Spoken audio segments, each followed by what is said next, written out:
लोगों के लिए सरकार की कार्यप्रणाली का मार्गदर्शन करती है। वास्तव में हमारा उद्देश्य न केवल उन लोगों के जीवन की बाधाओं को दूर करना और उनके विकास में मदद करना, बल्कि उन समुदाय से सीखना भी है। विशेष रूप से जो समुदाय के लोग पर्यावरण की रक्षा से लेकर समाज बनाने तक कई क्षेत्रों में सीख दे सकते हैं। प्यारे देशवासियों, शासन के सभी पहलुओं में बदलाव लाने और लोगों की रचनात्मक ऊर्जा को उजागर करने के लिए हाल के वर्षों किए गए प्रयासों की श्रृंखला के परिणाम स्वरूप आप विश्व समुदाय भारत को सम्मान की नई दृष्टि से देखता है। विश्व के विभिन्न मंचों पर हमारी सक्रियता से सकारात्मक बदलाव आने शुरू हो गया है। विश्व मंच पर भारत ने जो सम्मान अर्जित किया है, उसके फलस्वरूप देश को नए अवसर और जिम्मेदारियां भी मिली है। जैसा कि आप सब जानते हैं, इस वर्ष भारत G20 देशों के समूहों की अध्यक्षता कर रहा है। विश्व बंधुत्व के अपने आदर्श के अनुरूप हम सभी की शांति और समृद्धि के पक्षधर है। G20 की अध्यक्षता एक बेहतर विश्व के निर्माण में योगदान हेतु भारत को अत्यंत महत्वपूर्ण भूमिका प्रदान करती है। इस प्रकार G20 की अध्यक्षता लोकतंत्र और मल्टीलेटरलिज्म को बढ़ावा देने का अच्छा अवसर भी है और साथ ही एक बेहतर विश्व और बेहतर भविष्य को स्वरूप देने के लिए उचित मंच भी है।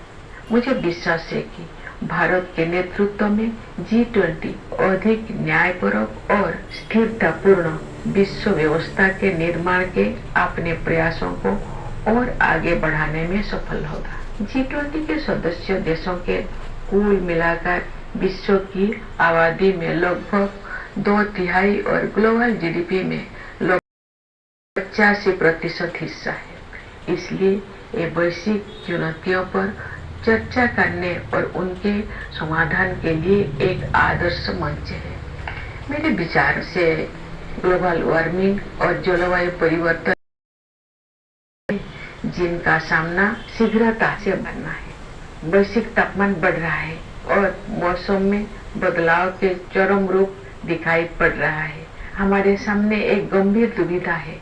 अधिक से अधिक लोगों को गरीबी से बाहर निकालने के लिए आर्थिक विकास जरूरी है, लेकिन इस विकास के लिए फॉसिल फ्यूल का प्रयोग भी करना पड़ता है। दुर्भाग्य से ग्लोबल वार्मिंग का सबसे अधिक कष्ट गरीब तबके के लोगों को सहन करना पड़ता है। ऊर्जा के वैकल्पिक स्रोतों को विकसित करना और लोकप्रिय बनाना भी एक समाधान है। भारत ने सौर ऊर्जा और इलेक्ट्रिक वाहनों को नीतिगत प्रोत्साहन देकर इस दिशा में सराहनीय कदम उठाया है। हालांकि वैश्विक स्तर पर विकसित देशों द्वारा टेक्नोलॉजी ट्रांसफर और वित्तीय सहायता के जरिए बढ़ती हुई अर्थव्यवस्थाओं को सहायता प्रदान करने की आवश्यकता है। विकास और पर्यावरण के बीच संतुलन बनाए रखने के लिए हमें प्राचीन परंपराओं को नई दृष्टि से देखना होगा।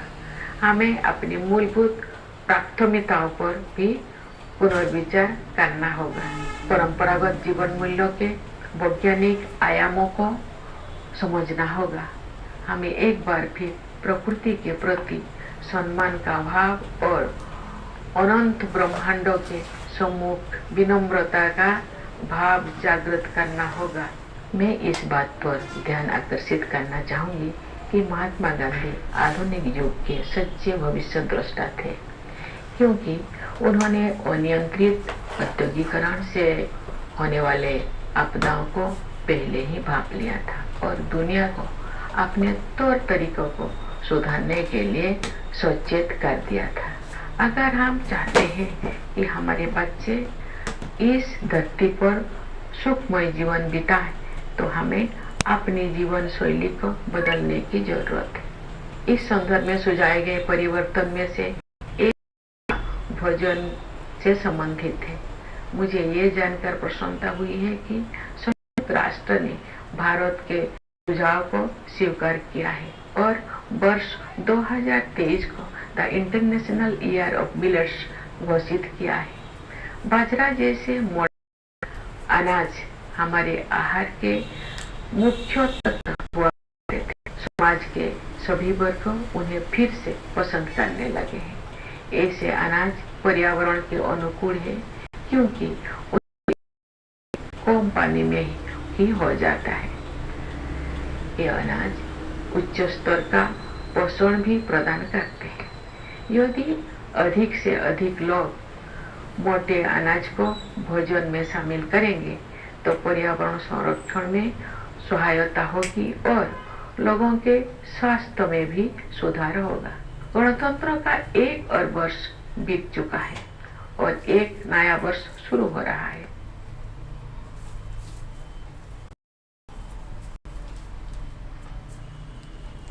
कुछ ही दिनों में बदल गई थी। पिछले 3 वर्ष के दौरान जो भी हमें लगा कि हमने वायरस पर काबू पा लिया है, तो वायरस फिर किसी विकृत रूप में वापस आ जाता है। लेकिन अब इससे घबराने का कोई जरूरत नहीं है क्योंकि हमने ये समझ लिया है कि हमारा नेतृत्व, हमारे वैज्ञानिक और डॉक्टर, हमारे प्रशासक और कोरोना योद्धा किसी भी स्थिति से निपटने के लिए हर संभव प्रयास करेंगे। साथ ही हमने ये भी सीखा है कि हम अपनी सुरक्षा में कमी नहीं आने देंगे और सतर्क भी रहेंगे। प्यारे देशवासियों, विभिन्न क्षेत्रों में कार्यरत कई पीढ़ियों के लोग हमारे गणतंत्र की अब तक की विकास गाथा में अमूल्य योगदान के लिए प्रशंसा के पात्र है। मैं किसानों, मजदूरों, वैज्ञानिकों और इंजीनियरिंग की भूमिकाओं की सराहना करती हूँ, जिसकी सामूहिक शक्ति हमारे देश को जय जवान, जय किसान, जय विज्ञान, जय अनुसंधान की भावना के अनुरूप आगे बढ़ने में सक्षम बनाती है। मैं देश की प्रगति में योगदान देने वाले प्रत्येक नागरिक की सराहना करती हूँ। भारत की संस्कृति और सभ्यता के अग्रदूत प्रवासी भारतीयों का भी मैं अभिवादन करती हूँ।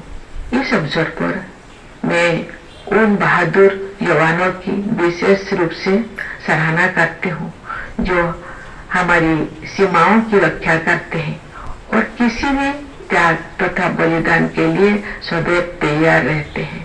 देशवासियों को आंतरिक सुरक्षा प्रदान करने वाले समस्त अर्धसैनिक बलों तथा पुलिस बलों के बहादुर जवानों की भी मैं सराहना करती हूँ। हमारी सेनाओं, अर्धसैनिक बलों तथा पुलिस बलों के जिन वीरों ने कर्तव्य निभाते हुए अपने प्राणों की आहुति दी है, उन सबको मैं सादर नमन करती हूँ। मैं सभी प्यारे बच्चों को उनके उज्जवल भविष्य के लिए आशीर्वाद देती हूँ। आप सभी देशवासियों के लिए एक बार फिर मैं गणतंत्र दिवस की हार्दिक शुभकामनाएं व्यक्त करती हूँ। धन्यवाद। जय हिंद, जय Bharat.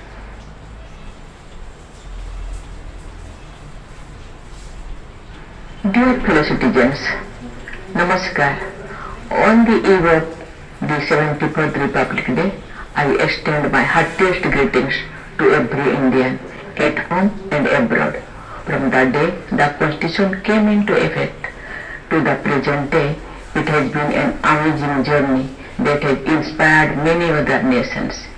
Every citizen has reason to be proud of the Indian story. When we celebrate the Republic Day, we celebrate what we have achieved together as a nation. India is of course home to one of the oldest living civilizations. India is called the mother of democracy. As a modern republic, however, we are young. In the early years of independence, we faced countless challenges and adversities. Very high levels of poverty and illiteracy were just two of the many ill effects of the long foreign rule. Yet, the spirit of India was undeterred. With hope and confidence, we began an experiment unique in the history of humankind. Such a vast and diverse multitude of people coming together as one nation remains unprecedented. We did so with a belief that we are after all one, that we are all Indians. We have succeeded as a democratic republic because so many creeds, so many languages have not divided us, they have only united us. That is the essence of India. That essence was at the heart of the Constitution, which has withstood the test of time. The Constitution that started governing the life of the Republic was the outcome of the freedom struggle. The national movement led by Mahatma Gandhi was as much about winning independence as about rediscovering our own ideas. Those decades of struggle and sacrifice helped us win freedom not only from colonial rule but also from the imposed values and narrow world views. Revolutionaries and reformers joined hands with visionaries and idealists to help us learn about our age-old values of peace, brotherhood and equality. Those who shaped the modern Indian mind also welcomed progressive ideas from abroad, following the Vedic advice, Anubhadraha Pratavayantu Vissoto, let noble thoughts come to us from all directions. A long and profound thought process culminated in our Constitution. Our founding document is inspired by the humanistic philosophy of the oldest living civilization in the world as well as new ideas that emerged in more recent history. The nation will always remain grateful to Dr. B.R. Ambedkar, who headed the drafting committee of the Constitution and thus had a critical part in giving it the final shape. On this day, we should also remember the role of jurist B.N. Rao, who had prepared the initial draft, and other experts and officers who helped in making of the Constitution. We are proud of the fact that the members of that assembly represented all regions and communities of India and that they included 15 women too. Their vision as enshrined in the Constitution has been continuously guiding our republic. During this period, India has been transformed from largely poor and illiterate nation into a confident nation marching on the world stage. This would not have been possible but for the collective wisdom of the Constitution in our path. While Babasaheb Ambedkar and others gave us a map and a moral framework, the task of walking that path remains our responsibility. We have largely remained true to their visions. In our mission of Sarvodaya, encouraging has been the progress on the economic front. Last year, India became the 5th largest economy in the world. It needs to be underlined that this achievement comes against the backdrop of high economic uncertainties in the world. The pandemic has entered the 4th year, affecting economic growth in most parts of the world. In its initial phase, COVID hurt India's economy badly. Yet, guided by our able leadership and driven by our resilience, we soon came out of the downturn and resumed the growth saga. Most sectors of the economy have shaken off the pandemic effect. India has been among the growing major economies. This has been achieved by timely and proactive interventions from the government. The Atmanirbhar Bharat initiative in particular has evoked great response among people at large. There have also been sector-specific incentive schemes.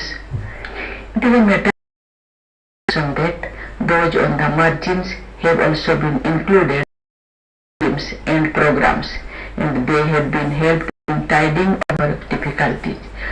Implementing the Pradhan Mantri Kalyan Anna Yojana announced in March 2020, the government ensured food security for poor families at a time when the country was facing economic disruption in the wake of unprecedented outbreak of COVID-19.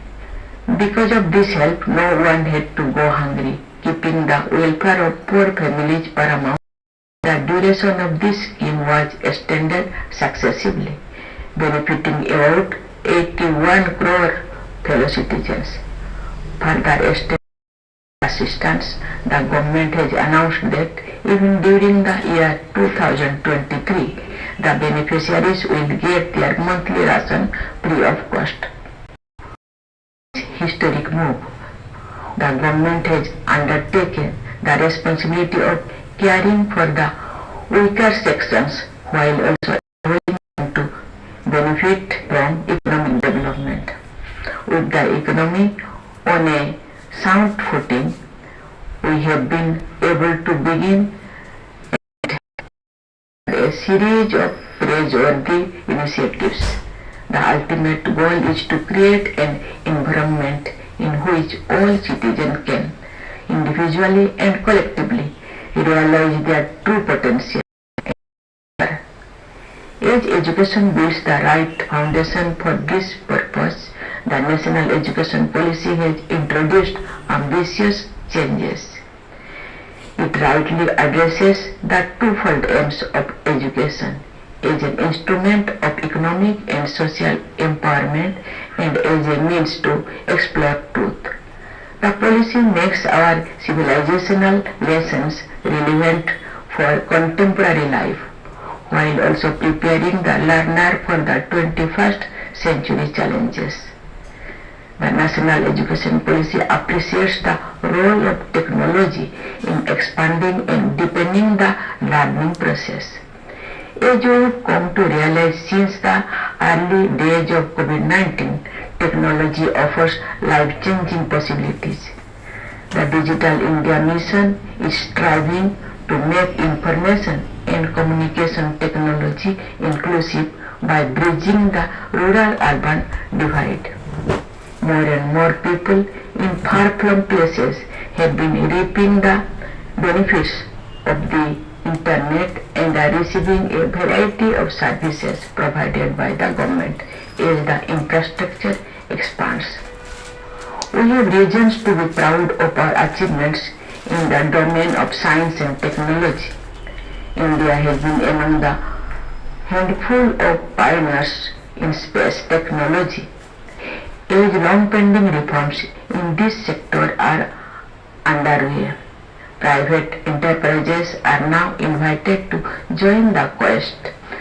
The Gaganyaan program to carry Indian astronauts into the space is under progress. This will be India's maiden human space flight. Yet, even as we reach out to the stars, we keep our feet on the ground.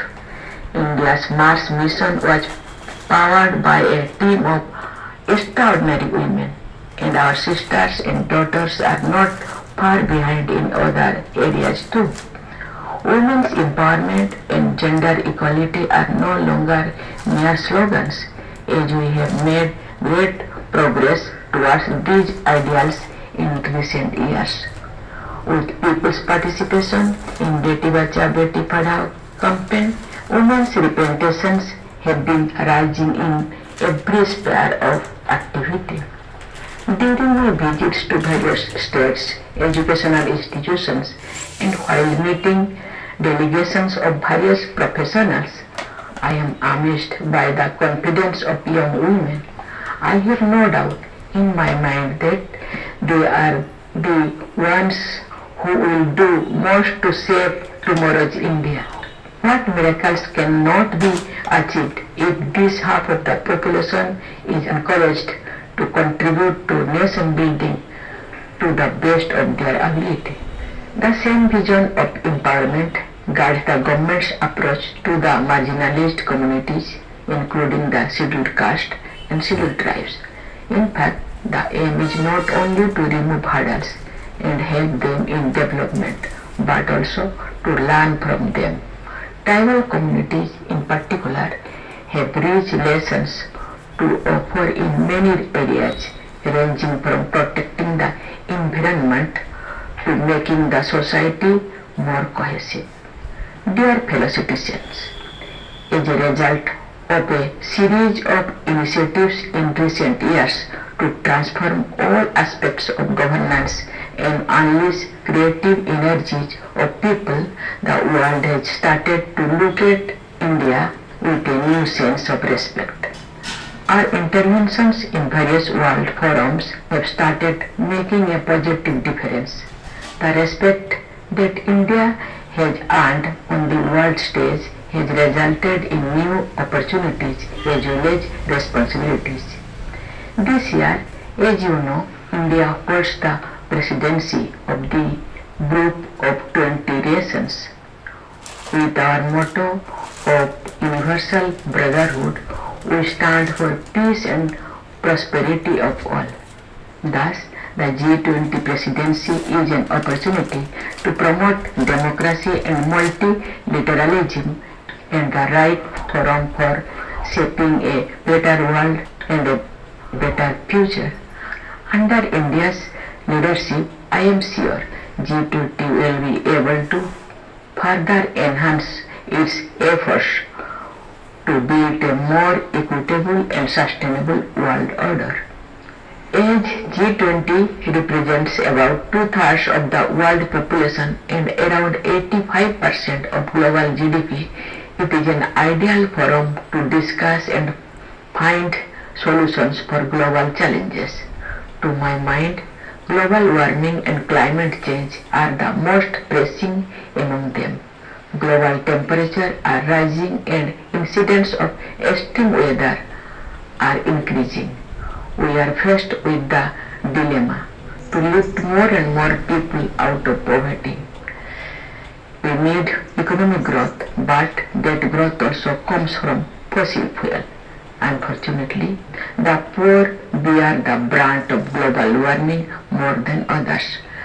Developing and popularizing alternative sources of energy is one of the solutions. India has taken a commendable lead in the direction by giving a policy push to solar energy and electric vehicles. At the global level, however, emerging economies need a helping hand from advanced nations in the form of technology transfer and financial support. To maintain the balance between development and environment, we have to look at the ancient traditions with a new perspective. We need to reconsider our basic priorities. The scientific aspects of traditional life values have to be understood. We must once again rekindle that respect for nature and humility before the vast universe. Let me state here that Mahatma Gandhi was a true prophet of our times, as he foresaw the calamities of indiscriminate industrialization and cautioned the world to mend its ways. We need to modify our lifestyle if we want our children to live happily on this fragile planet. One of the changes suggested pertains to food. I am happy to note that the United Nations accepted suggestion from India and declared 2023 as the International Year of Millets. Millets were essential ingredients of our diet, and they are making a comeback among sections of society. Coarse grains like millets are eco-friendly as they require less water to grow, and yet they provide high levels of nutrition. If more and more people turn to millets, it will help conserve ecology and also improve health. One more year has gone by for the Republic and another year commences. It has been a time of unprecedented change. With the outbreak of the pandemic, the world had changed within a matter of days. During these 3 years, whenever we have felt that we have finally put the virus behind, it raises its ugly head. However, there is no need to panic because we have learned in this period that our leadership, our scientists and doctors, our administrators and corona warriors will make every possible effort to meet any situation. At the same time, each of us has also learned to not let our guard down and remain alert. Dear fellow citizens, generations of people working in different fields deserve praise for their invaluable contribution in the development story of our republic so far. I commend the roles of farmers, workers, scientists and engineers whose combined strength enables our country to live up to the spirit of Joy Jawan, Joy Kisan, Joy Vigyan, Joy Anusandhan. I appreciate every citizen who contributes to nation's progress. I also convey my greetings to our diaspora, the great ambassadors of India's culture and civilization. On the occasion of Republic Day, I convey my special appreciation to our Jawans who guard our borders and are ready to make any sacrifice for the country. I also express my appreciation for all the brave soldiers of paramilitary forces and police forces who provide internal security to their fellow citizens. I salute all the brave hearts of our armed forces, paramilitary forces and police forces who laid down their lives in the line of duty. I convey my blessings to all the dear children for their bright future. Once again, I extend my best wishes to all of you on this Republic Day. Thank you. Jai Hind, Jai Bharat.